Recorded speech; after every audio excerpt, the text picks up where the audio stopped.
Wasted on the young, wasted on the young, wasted on the young, wasted on the young, wasted on the young. That same year, at the age of 7, I first attended a show at the Tiffany when my mother, Connie, and my stepfather, Kurt, took me to see a double feature. John G. Alvidsen's Joe and Carl Reiner's Where's Papa? Wait a minute. You saw a double feature of Joe and Where's Papa at 7? You bet I did. And while that was a memorable screening, hence I'm writing about it now, for me at the time, it was hardly culture shock. If we go by author Mark Harris's timeline, the beginning of the New Hollywood Revolution was 1967. Then my first years of going to see movies at the theater, I was born in 63, coincided with the beginning of the Revolution, 67. The Cinematic Revolutionary War, 68 through 69, and the year the Revolutionary War was won, 1970, which was the year New Hollywood became the Hollywood. Alvidsen's Joe made quite a splash when it was released in 1970. It was an undeniable influence on Taxi Driver. Unfortunately, in the last 50 years, this powder keg of a picture has kind of faded away. The film tells the story of a distraught upper-middle-class father, played by Dennis Patrick, who loses his daughter, Susan Sarandon, in her motion picture debut, to the hippie drug culture of the era. While visiting the disgusting pad his daughter shares with her scumbag junkie boyfriend, Patrick ends up bashing his head in. She's not there.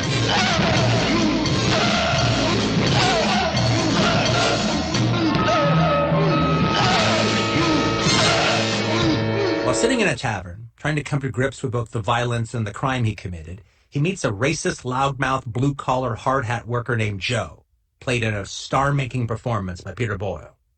Joe is sitting at the bar, drinking his beer after work, carrying on a profanity-filled America love it or leave it rant about hippies, black folks, and society circa 1970 in general. They get all that welfare money. They even get free rubbers. You think they use them? Nobody in the working-class tavern is paying attention to him. The bartender even tells him, obviously not for the first time, Joe, give us all a break. They sell the rubbers.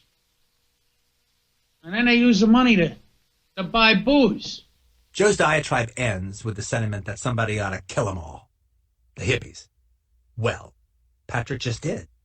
And in an unguarded moment, makes a barroom confession that only Joe hears. What follows is the strangely antagonistic, yet symbiotic relationship between the two different men from two different classes.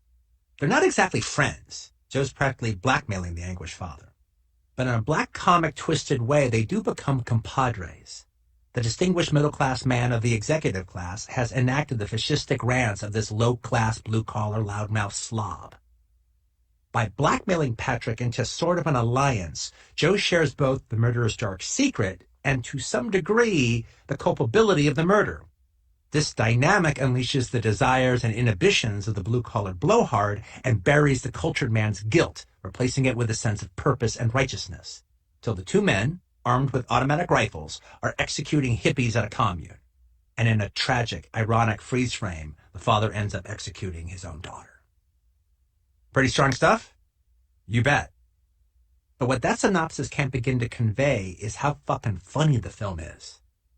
As harsh and ugly and violent as the movie Joe is, at its heart, it's a kettle black comedy about class in America, bordering on satire, while also being savagely vicious. Blue-collar, upper-middle class, and youth cultures are represented by their worst surrogates. Every male character in the film is a loathsome cretin. Today, it might be controversial to even refer to Joe as a black comedy, but it sure wasn't when it was first released. At the time I saw Joe, it was easily the ugliest movie I'd seen, a spotted hill till I saw The Last House on the Left. Frankly, it was the squalor of the apartment the two junkies at the beginning lived in that creeped me out the most. In fact, it made me a little sick to my stomach. Even the rendering of the junkies' apartment in the Mad Magazine spoof made me a little ill.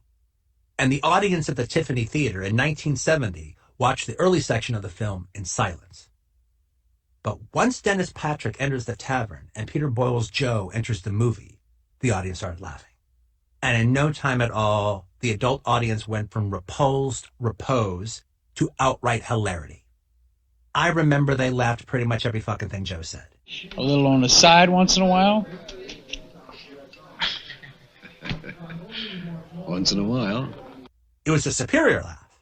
They were laughing at Joe, but they were laughing with Peter Boyle, who who enters the movie like a force of nature.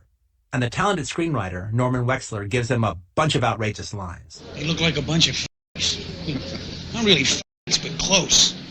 You remember how you felt in the war sometimes? After you killed a few of them? You feel bad and you feel good at the same time?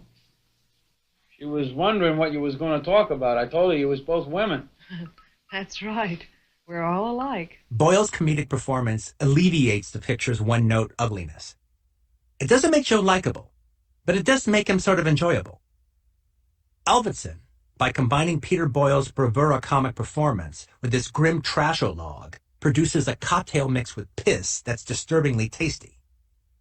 Joe saying fucked up shit is a crack-up. Like with Freebie and the Bean a few years later, audiences might feel guilty for laughing, but I'm here to tell you, laugh they did. Even 7-year-old little me laughed. Not because I understood what Joe was saying or was appreciating Norman Wexler's dialogue. I laughed for 3 reasons. 1, the room full of adults were laughing.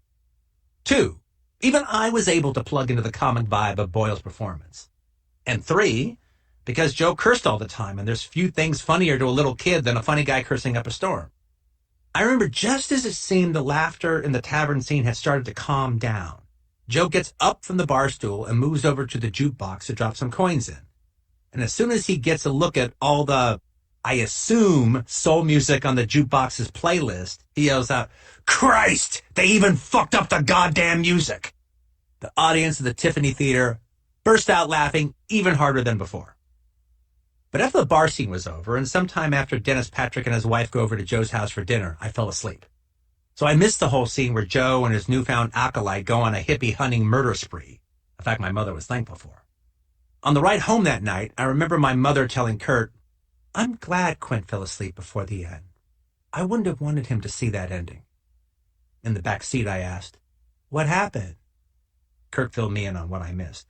"Well, Joe and the father ended up shooting a bunch of hippies, and in the mess, the father ended up shooting his daughter."